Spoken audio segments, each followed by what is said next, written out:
সবাইকে স্বাগত। আশা করি আপনারা সকলে ভালো আছেন। আপনাদের পরীক্ষাটি লিখিত হবে। আজকে একটি লিখিত পরীক্ষার প্রশ্ন প্যাটার্ন নিয়ে এসেছি। ইনশাআল্লাহ এই প্যাটার্নটি দেখলে আপনি এখান থেকে 25 থেকে 30 নাম্বার অনায়াসে কমন পাবেন এবং সাথে দেখিয়ে দিব কোন কোন বিষয়ে কোন কোন টপিক থেকে প্রশ্ন আসবে। ধৈর্য সহকারে সম্পূর্ণ ভিডিওটা দেখেন। ইনশাআল্লাহ আপনি পরীক্ষায় পাস করবেন। দেখেন, আপনাদের পরীক্ষাটি লিখিত হবে, তাই আজকে একটি লিখিত পরীক্ষার প্রশ্ন প্যাটার্ন নিয়ে কিন্তু হাজির হয়েছি।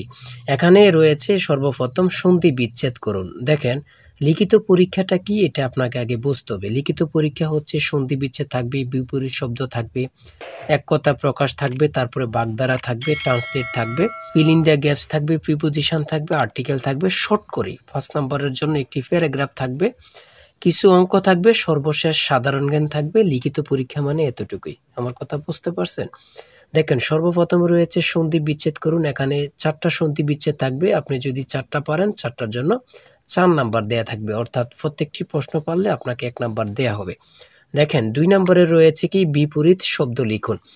বিপরীত শব্দটি সমাধান করে দেওয়ার আগে ছোট্ট একটি কথা মধ্যে দিয়ে বলে রাখি, আপনারা যারা পরীক্ষা দিবেন আপনাদের জন্য একটি স্পেশাল শর্ট করে চূড়ান্ত সাজেশন তৈরি করা হয়েছে। সাজেশনটি নিতে স্ক্রিনে দেওয়া হোয়াটসঅ্যাপ নাম্বার রয়েছে, ইমো নাম্বার রয়েছে, দুটোর মধ্যে যে কোনো একটি মেসেজ করে সাজেশনটি সংগ্রহ করুন। সাজেশনের মূল্য মাত্র 100 টাকা। আমি বলি, আমাদের সাজেশনটি তারাই পড়বেন যারা চাকরির কারণে, বিভিন্ন কাজের কারণে পড়তে সময় পান না বা একটু দুর্বল, পড়ালেখা একটু কম বোঝেন। শুধু আমাদের সাজেশনটি পড়ে পরীক্ষা দিতে গেলে আপনি উত্তীর্ণ হয়ে যাবেন। তাই দেরি না করে অতি দ্রুত সাজেশনটি সংগ্রহ করুন। সাজেশনের মূল্য মাত্র 100 টাকা। 100 টাকার বিনিময়ে হলেও প্রত্যেকে আমাদের সাজেশনটি সংগ্রহ করবেন। ইনশাআল্লাহ আপনি পরীক্ষায় পাস করে যাবেন। 2 নম্বরে রয়েছে বিপরীত শব্দ লিখুন। এখানে 4টা বিপরীত শব্দ দেয়া আছে, 4টার জন্য 4 নাম্বার দেয়া থাকবে। আপনি যদি পারেন 4 নাম্বার পেয়ে যাবেন। তারপরে 3 নম্বরে রয়েছে এক কথায় প্রকাশ করুন। এখানে 4টি এক কথায় প্রকাশ দেয়া আছে, 4টার জন্য 4 নাম্বার।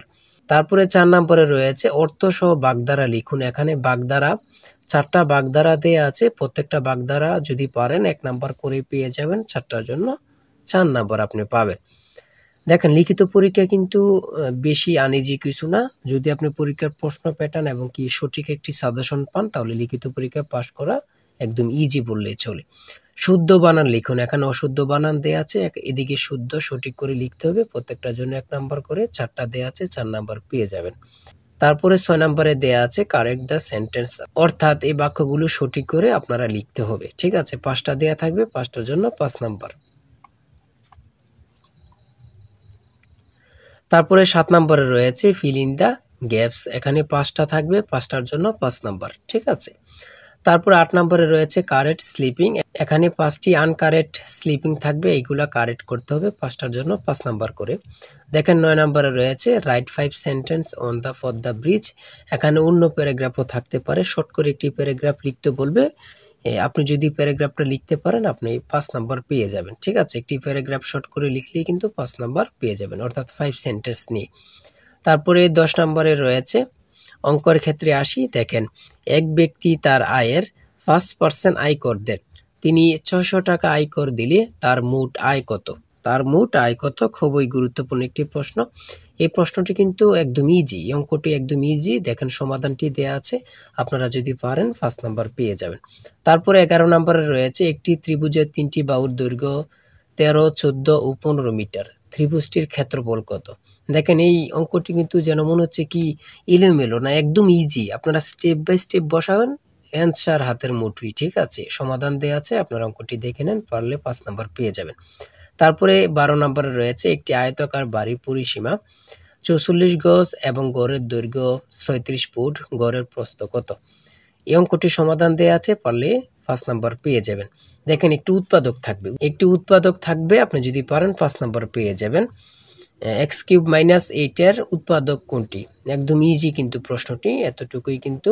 তারপরে কি রয়েছে আমরা দেখি। তারপরে রয়েছে একটি স্কুলে ডিল করার সময় 8, 10 এবং 15 সারিতে সাজানো হয়, তবে অথবা ওই স্কুলে ন্যূনতম কতজন ছাত্র রয়েছে? এগুলো যদি আপনি লসাগু করেন, লসাগু করলেই কিন্তু মানটা বের হয়ে যাবে, 120 সঠিক উত্তর চলে আসলো। তারপরে রয়েছে সাধারণ জ্ঞান, লাস্টে দিয়ে রয়েছে 71-এর ডায়েরি কে লিখেছেন। 14 নম্বরে রয়েছে 71-এর ডায়েরি কে লিখেছেন। কত পরীক্ষা যে আসছে আল্লাহ ছাড়া কেউ জানে না। সুপিয়া কামাল। সড়ক পরিবহন ও সেতু মন্ত্রণালয়ের ইংরেজি নাম কি? Ministry of road transport and bridge. তারপরে রয়েছে 16 নম্বরে রয়েছে ছন্দের কবি কে, খুবই গুরুত্বপূর্ণ, সত্যেন্দ্রনাথ দত্ত। তারপরে 17 নম্বরে রয়েছে আন্তর্জাতিক মাতৃভাষা দিবস কবে থেকে পালিত হয়, 2000 সাল থেকে, গুরুত্বপূর্ণ প্রশ্ন উত্তর। 18 নম্বরে রয়েছে পূর্ণরূপ লিখুন, এখানে 3টা পূর্ণরূপ দেওয়া আছে, 4টা পূর্ণরূপ থাকতে পারে, 5টা পূর্ণরূপ থাকতে পারে, 5টা পূর্ণরূপ থাকতে পারে, কিন্তু পূর্ণরূপ থেকে থাকবে 2 থেকে 3 নাম্বার অবশ্যই থাকবে। এই পূর্ণরূপগুলো আপনারা দেখে নেন। তারপরে সর্বশেষ 19 নম্বরে রয়েছে বাংলা নববর্ষ বিষয়ে 6টি বাক্য লিখুন। দেখেন আপনারা অনেকে মনে করতেছেন নববর্ষ সম্পর্কে তো আমরা বানিয়ে লিখতে পারবো। লিখিত পরীক্ষায় কখনো বানিয়ে লিখবেন না, অযথায় কোনো কথা লিখবেন না, ঠিক আছে? হয়তো কোনো কথা লিখবেন না, যে মূল কথাগুলো লিখবেন, ইনশাল্লাহ আপনি পরীক্ষায় পাশ করে আসতে পারবেন।